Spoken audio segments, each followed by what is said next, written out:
Remember that today is a great day to start building a better you. Welcome to the Marcus Allgood Show. At the Marcus Allgood Show, I'm giving away weekly content to better yourself the way I did and share what I've learned over the last 10 years of my life. Some of the many topics I plan to discuss along the way include the struggles and hardships, personal development, goal setting, journal techniques, healthy eating, and living. Welcome back to the Marcus Allgood Show. I appreciate y'all being here. I know it's been maybe a week or two, a little over a week for sure. The last podcast I put out was my thoughts on fatherhood, which was I really enjoyed putting out that podcast. It was a lot of fun, and just the motivation that it takes to be a father and a family man, and just to be able to play with your kids. And a little update from that, I actually have been able to spend a little bit more time with my kids. Like yesterday, I took them to the park for probably like 30 minutes, 45 minutes, somewhere in there. It was pretty hot. We went there about 10, and the equipment was already starting to heat up. So they got kind of bored. We could only play on like one little section of it where the tree was still shading it. But I promised them to take them to the pool at 4 o'clock that night, or 4 o'clock in the evening. And it kind of just happened to work out the best time because Elle got to nap, and then I went outside about 3:30 to go to a little bit before 3:30 to go work in the garage. I brought a bunch of stuff home from the gym, and little did I know there's this truck sitting out there, and so I'm just kind of staring at him, and he's kind of staring at me, and we're looking at each other, and this kid's sitting there, probably about 2 years old. I kind of see somebody else trying to get another kid out. He kind of looks at me. He's like, does your wife do photography? I was like, yeah, she sure does. He's like, oh, we had an appointment. I was like, okay. Hold on just a second. I ran back inside and I'm like, hey, babe, do you know you got an appointment at right now? She's like, are you serious? I was like, yeah, they're outside in the driveway. She's like, well, I guess I know now. And she forgot that, the calendar flipped over. It was August 1st, and she had it all wrote down in her actual calendar. So she didn't flip the page over to see in her planner where she had an appointment today at 3:30. Because normally she would be working, but she's been pretty sick, and hopefully this last round of antibiotics is going to get her taken care of. She actually had cellulitis in the foot that she had about 6 years ago when she had Harper, a little over 6 years ago. It came back couple of weeks ago, and she's been on antibiotics and IV bags and stuff for about 10 days now, 12 days, 10, 11 days. And we went to the infectious disease doctor to get another round of antibiotics. And if this one doesn't work, then we're going to have to go with the PICC line and the actual IV bags, probably 8 hours, every 8 hours for probably like 2 weeks or so. But we're praying that it doesn't get there. So if you're listening, please pray that we don't have to get to that point. So anyway, she ended up, the couple came in, sat down with the kids. I kind of straightened up the little office area that we have to get them taken care of. And our kids were already eating a snack. So we went ahead and finished the snack. And they wanted to play with the little 2-year-olds, but they weren't very comfortable in the house yet. So Kelly was like, no, just take them. I was like, okay, we'll go swimming. It's already it was already time to take them swimming anyway. So we ended up going swimming for probably like an hour and like 15 minutes. And Elle is just like a little fish in the water. She's crazy. I'll post some videos of her. I think Kelly took one of me throwing her in the pool, and then just swimming back to me. But so anyways, the good thing is Kelly booked that photo session, which was awesome. Knowing that she wasn't even ready, didn't have anything set up. It was just like, bam, let's go. We had to go get her all her stuff. So huge positive came out of that, and I got to play with the kids more. Today, right now, I let them watch the iPad for a little bit while I record this podcast. I figured since I was on the computer, then they could play on the computer, right? iPad, computer, same thing. But they're watching a little bit of YouTube, and I'm going to record this, and I'm mainly coming in today to talk to you about why I sold the gym. And that's why my garage is full of stuff that we had at the gym. It was like our own personal storage shed that we had on top. Like there was shelving up top and little balcony area inside the gym that we got to store whatever we wanted to up there. And of course have the gym on the bottom layer. But the main reason it was probably, let's go back to 2017 when I was just beat up. I was ready to throw the towel in on the gym. I wasn't crushing it in the money field, and it'd been 5 years, 5 years in the business, 5, 6, 7, 8, hold on, 13, 14, 15, 16, 17, a little over 4 years, maybe right at 4 years in the business. And I was losing my faith in being able to charge what I was worth as a coach and as a gym owner, and being able to establish my dollar amount in the actual gym business. So you have businesses like Soul Cycle, what's it called? Orange Theory, things like that, charging a premium for coaching, not even coaching, just for classes in a gym setting. So like Soul Cycle, it's $20 a class. And at CrossFit, the average price that a member pays for classes at a gym is like $3 to $5 a session. And they complain about that. And the difference is the fact that with CrossFit, you actually have a coach there that's teaching you everything that you need to know about that movement and that particular day's workout, whatever strength you're doing, whatever workout you're doing, like that coach is there to help you. And of course, a few other ones where in like Soul Cycle, they just kind of tell you like, turn the knob to the left, turn the knob to the right. If you need to slow down, slow down. And then they just start going through with the music and just doing a whole bunch of different things. And it's kind of like the Peloton that I have. So you're not really getting coached. You're just getting told what to do on the fact that it's either speed up, speed down, and stay at this cadence or stay at this resistance for a little bit. To where CrossFit, you're actually coaching the person, teaching them how to move, making them a better physical human being. And the fact that you're teaching them how to squat, sit down, deadlift, do cleans, power cleans, kettlebell swings, box jumps, a whole variety of different things that you're teaching them how to do.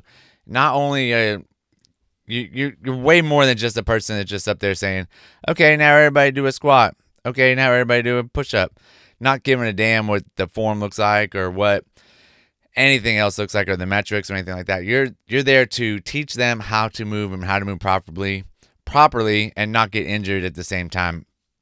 And it had been 4 years into it, and I was like, man, I'm worth more than $3 to $5 a class. Like that's all there is to it. Yeah, I was coaching like 10 clients at a time, but the fact is, I mean, it's still only $50 an hour, and I'm worth way more than that in the gym industry.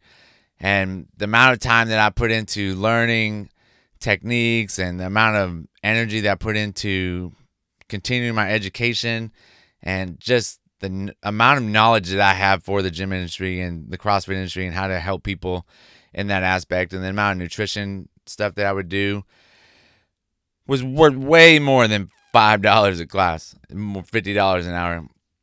And so I ended up going into this thing. We'll just call it GL. We're not going to give the name out, but it was a lot of money, and it kind of restored my faith into being able to charge clients what I was worth. I was doing 6-week challenges for $500 a pop. There was a little catch at the end, blah, blah, blah. We're not even going to go into that. That's kind of a different topic for something else. But the fact is that people were signing up for $500 for a 6-week challenge. They gave them nutrition and 6 weeks of coaching and classes along the way. And so it actually worked out really, really good.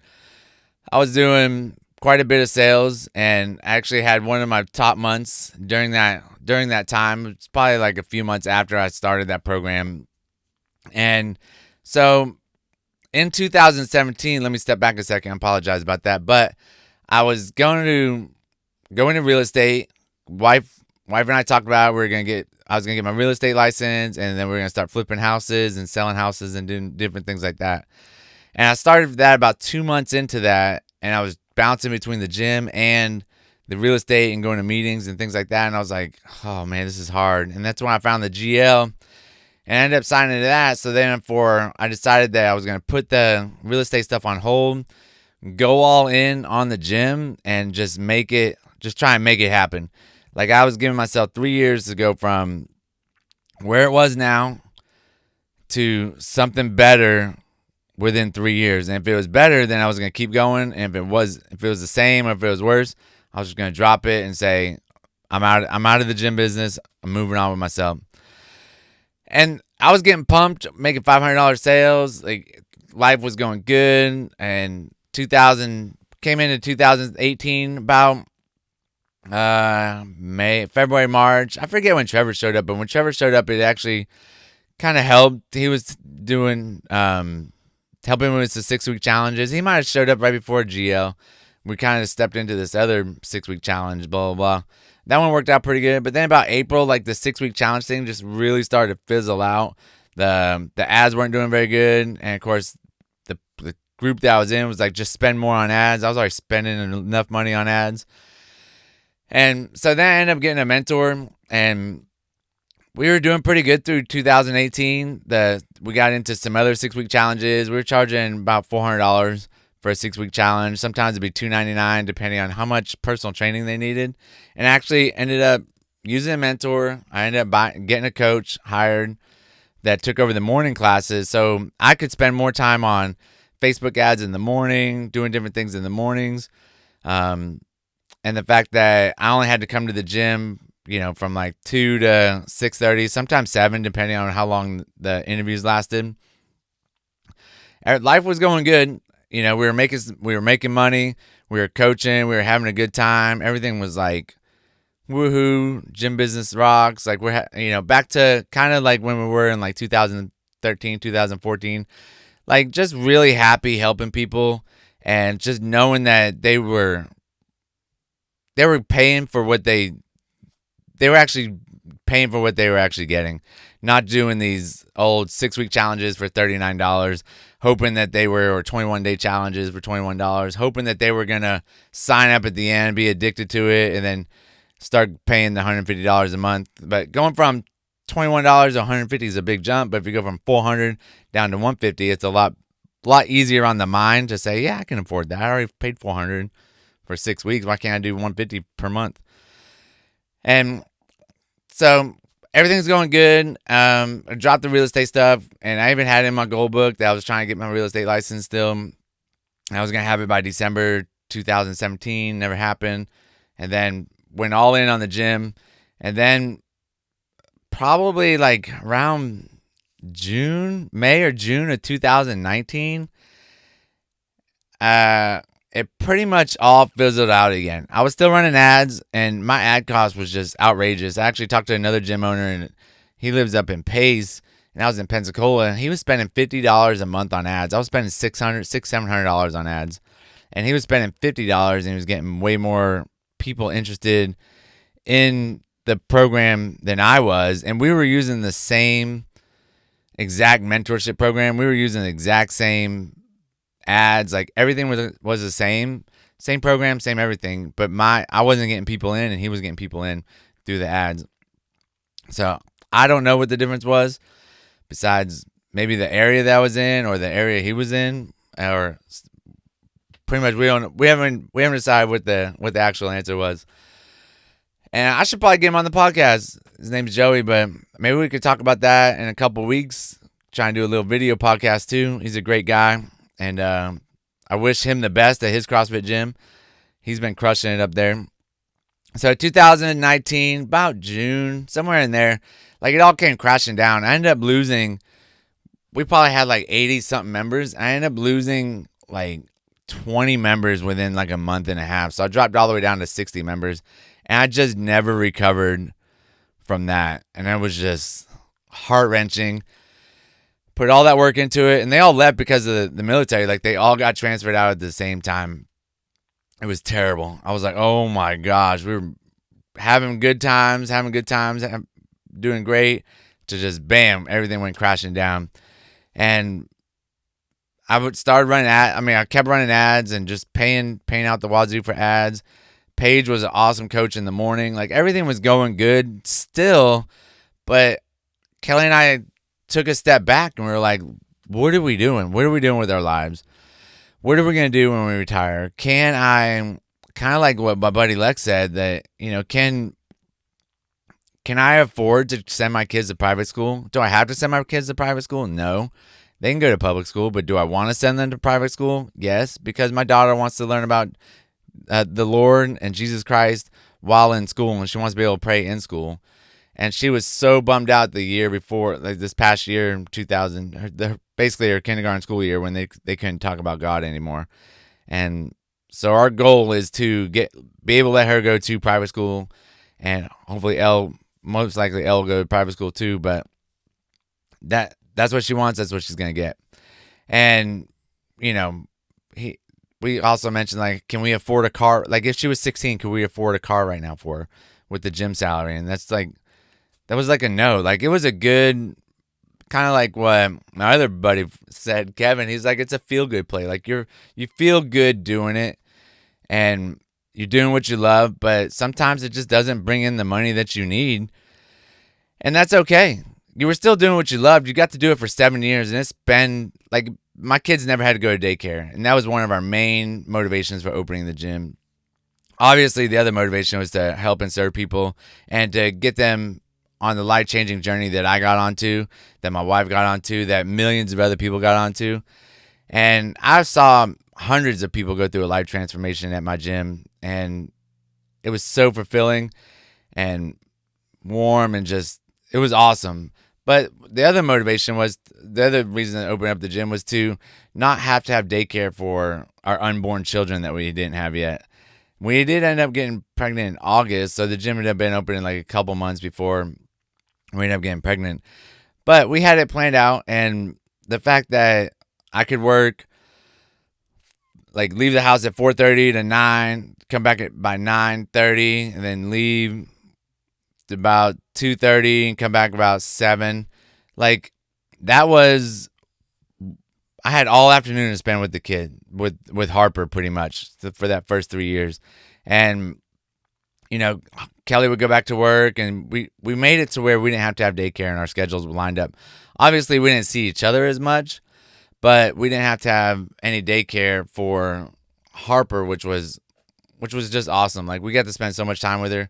And obviously, Mom got to spend a little bit more time with her, I think. But that's okay. I mean, everything worked out. And then once I hired Paige, I got to spend more time with Eleanor. And I didn't have to be there at the gym early in the morning, because those 4:30s, that 4 o'clock in the morning gets really old. I could do 5 a.m., wake up at 5 a.m. and be good. But waking up at 4 a.m. every day is so hard. And then once we had Harper, it was harder to sleep. It was harder to go to bed early. And so when it was okay, when I could go to bed at 8:30 because we didn't have anything else. It was just me and Kelly. But then it started going to like 9 o'clock, then 9:30, then 10 o'clock, and waking up at 4. And I finally realized, like, after about 3 or 4 days, like, I would just get so tired. I didn't really know I was that tired, but I'd get that tired that I would just start making mistakes on paperwork, and I'd forget how to input cash, and like just doing stupid things. And obviously I made it through it. Like, nothing ever like got seriously bad or anything, but I would go back and look. I'm like, why would I do that? Like, why? I don't understand. Why did that happen? So anyways, it's 2019, lost a bunch of clients, and I was trying to get it back on track, and I would talk to Daniel about it. Trevor had already left. Daniel was back. Daniel was in. He was doing programming. I'd cut out my competition programming that I was paying for. I cut out the gym programming that I paid for. And we were just trying to get back on track and get everything to where it needed to be. And it's steady. Like, I kept never had to fire anybody. Always kept the coaches on. Everything was going good. And COVID took over in 2020. 2019 it was an okay year. We never really went over like 65 members, so it was a struggle getting back up there. But it was still, we're charging a premium. We were still doing some 6-week challenges every once in a while. We had some personal training clients that were charging. Like, everything was still going good. Like, we were still making money. We never lost money in the gym business, which was awesome.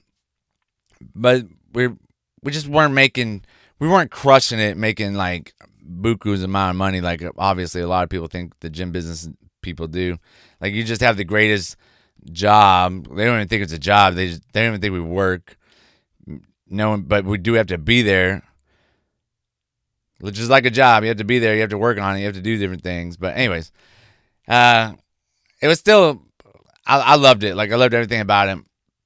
But in 2020, COVID hit, and I signed up to this mastermind that it looked like it was only for realtors. I just kind of Googled mastermind, and this one came up. And the more I looked into it, it looked like it was more for realtors. I was like, oh man, I don't know about that. And I was like, I'm a gym guy. I'm trying to get the gym going. And I even messaged the guy who was hosting it. I was like, hey, is this only for realtors? He's like, no, man, come on. It was $20 for a mastermind, which you can't beat that. And the what's it called? Oh, and then basically I messaged him a couple times, and I was like, "Hey, is this only for realtors?" He's like, "No, no, no, come on, come on." And like the day before, and even that morning, I almost didn't go, and I'm glad I did because it pretty much sparked the interest back into real estate that I already had in 2017. And in my goal book in 2018, I'd already talked about selling the gym, and I even told Daniel that before he left, that I was probably going to sell the gym. It's either going to be when he leaves or before then. And then when COVID hit, I ended up going to that mastermind. COVID got locked down. I signed up to take my real estate exam like the next day of the lockdown. I'm pretty sure it was like the next maybe 2 days after that mastermind. And just the people there were just awesome. And some of the speakers were awesome. Like everything there was just great. And so I signed up to get my real estate license, and the lockdown happened. And so I didn't have to go to the gym for 2 months. I didn't have to. I mean, I was just working out in the house, taking it easy, doing body weight kind of stuff because I didn't have that much equipment, and everything was good. Like I never once was like, man, I wish I could go to the CrossFit. I wish I could go to the gym. Man, I wish I could just be at the gym. I wish there was no desire to go to Pensacola and go to the gym. And it really didn't have to stem with the fact that I didn't have to go. It just stemmed that I didn't want to go anymore. And I quit watching CrossFit videos. I quit basically expanding my knowledge of CrossFit things. And all it was, like, I only saw, like, the negative on the groups. I never saw any positive stuff coming out of the CrossFit groups I was in. And I don't know if that was because of the fact that that's what I was looking for or the fact that that's all there was out there. And I know there's gyms out there crushing it and changing people's lives and just loving it. And some gyms, they just don't need a lot of money to make themselves happy, where my family needs more income coming in to give them the lifestyle that they want. And I'm ready to make the change and ready to help people in a different way. Like I know that I'm born to help people and to take care of people, and I'm a born salesman, and like just helping people and serving people at a higher level that I can each time is what drives me to keep going. And the gym was, like I said, the gym was great, but now the real estate career is going to take off, and I'll probably end up doing some flips and different things like that. Obviously buying some real estate for myself and my family for after once we retire. But for right now, it's going to be either a listing agent or a buyer's agent. I haven't figured out which one, leaning a little bit more towards listing agent because I think that's more like where the sales comes in, and just that's more where you get to serve the people and just be in constant contact with the people a little bit more than a buyer's agent. And I really like, I mean, obviously, if you know me, I really like talking to people, and I just like talking. So I'm hoping that I'm making the right decision. Obviously, I know I made the right decision. Like, the Lord's not going to send you usually on the wrong path. And that test was hard. Like, I even prayed to God. I was like, oh, man, I hope I passed it. I was like, well, if you're going down the right path, the Lord's not going to let you fail this test. And so I ended up passing it. And the broker that held the mastermind, I signed on with them. And now that the gym is sold, January 3rd or July 31st, August 2nd or 3rd. I actually got going to help on an open house today, and then August 3rd, hopefully I can get into the office. But I am going to start beating down on making some phone calls and getting my CRM, getting people uploaded into it, and just doing different things with the website, and just really taking focus on the actual real estate side of things, where I was still trying to split my time between real estate and the gym last month and the month of July when we were trying to sell it. And it was hard. Like, I just really needed to focus on the gym while I was doing that. Like I went to a training and I felt kind of bad that some people were taking care of the gym while I wasn't there. And just overall, just a crazy last month for sure. And I'm ready to make the change. I don't have to worry about the gym. I don't have to worry about going to Pensacola. The only thing I got to worry about is finding some leads and calling people and taking care of people and serving them on the highest level that I know how. And I pray that it all works out. My wife prays that it works out, and you know, it should work out with our schedule the way it is. We're looking forward to it. And then obviously I'm gonna probably try and work into some hosting workshops once I get better at real estate, things like that. I also want to start moving into some life coaching, where just to help some people out. And I still have a nutrition client that I'm gonna help out, and so there's other things I'm gonna try and incorporate health and fitness into the real estate industry, hopefully, and just get people to understand that you can be healthy and still have a full-time career doing something else. Like, I'm not healthy because I owned a gym. I'm healthy because I want to be healthy, and I make health and nutrition a priority and working out a priority. So, and I was listening to Tom Ferry the other day with one of the guys on there, and he has a Peloton because he needs to get his workout in quick. So he has it at home, where if he knew how to do CrossFit or something like that, he could just do a quick workout at home. Pretty much what I'm going to do. I'll probably do some drop-ins at different gyms. But the top producers, top people, top millionaires, like, they all work out. Like, if you are not working out and take care of your body, you're not successful. I don't really care how much money you make. You're not being a successful human being. It takes the money, the nutrition, the fitness, the being good to your wife, being good to your family, like incorporating all those into your life and making them a top priority. Top 10 priorities in your life. Stick to them. Like, make sure you're hitting all of them on all cylinders. If you start slacking on one, it's going to drop off in some others, and your life's just not going to be where it needs to be. So that's kind of probably like some random thoughts on why I sold the gym. Like, it was just time to go. I just needed to get. It was just time to go. Like, I just felt it. Times change, and I gave it a good 7 years, and that's probably the longest, like, quotation mark job I've ever had, and it was awesome working for myself, and I learned a lot, and I think it's really going to transfer over into an awesome real estate career, and I'm excited. I hope y'all are on the journey. I am going to podcast more about real estate, and obviously some more about fitness and things like that. I'm definitely going to journey or podcast about my journey into the real estate, where, I'll probably go over how I took the exam and things like that. And then how I picked the broker. Probably start talking about best ways to buy a house, things you need to know, like the top 10 checklist to be able to qualify to buy a house, things like that. All sorts of cool stuff coming up. And, obviously we're still going to talk about life hacks, journaling, things like that. I hope you've been keeping up your journaling. I have. I did take a week off when I went to Texas for a little bit. I didn't bring anything with us, but that's okay. It was good to take off for a little bit. So remember, Marcus at marcusallgood.com. You can email me there, or you can check out my Facebook at Marcus Allgood, Instagram at Marcus Allgood. I have a Twitter. It's at Allgood_Marcus, I think. But you can just Google Marcus Allgood Twitter. There's not much on there. Of course, you can check me out on LinkedIn.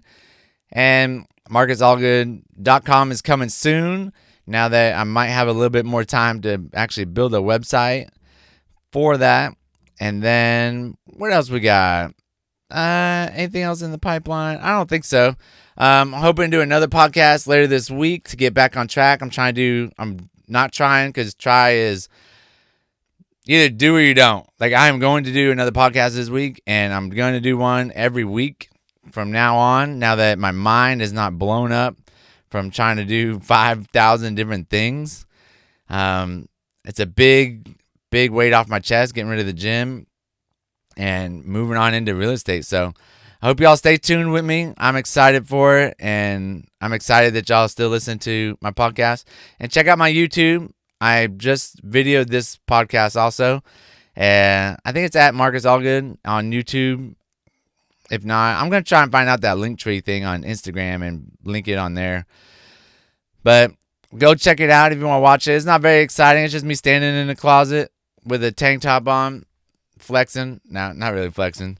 We are going to have some guests on pretty soon. I'm excited about that. Other than that, I appreciate everybody. Thank you, and have a great day.